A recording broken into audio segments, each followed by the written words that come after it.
Good morning! Ako po si Bong Brian Rosales. Mula po ako sa isang barangay na magpapalayok sa Leonardo, Nueva Ecija.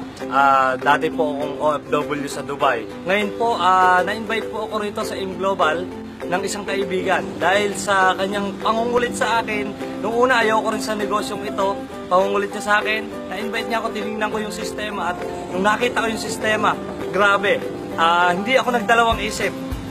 Ginawa ko ang sistema, tinuloy-tuloy ko lang. Anong nangyari? Nung ginawa mo, nung tinuloy-tuloy mo, grabe power. Kasi 4 na buwan lang po. 4 na buwan lang na aking ginagawa. Ito, tuloy-tuloy lang. Nailabas ko po yung aking bagong-bagong Toyota Vios 1.3 2015. Ano pa? Nagkaroon po ako ng mas mahabang time para sa aking pamilya. Na ilalabas ko sila sa mall, na ipagsa-shopping ko sila dahil syempre malaki na ang income sa AIM Global. Ngayon po ang masasabi ko po sa mga makakapanood ng video ito, kung mayroon po kayong duda o alinlangan sa mga ganitong pagkakataon, sa mga networking, oo, marami yan. Pero ang AIM Global, iba talaga, power, grabe. Bakit?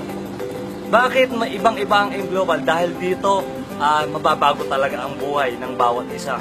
Mga ordinaryong tao, nagiging extraordinaryo. Ngayon, sana bigyan nyo lang siya ng pansin. Bigyan nyo ng pagkakataon. Pakinggan nyo lang kung ano ba ang meron sa AIM Global. Ayan, sa Raptors in Motion International, kaagapay mo sa pagbabago, kasama mo sa pag-asenso. Power, bro.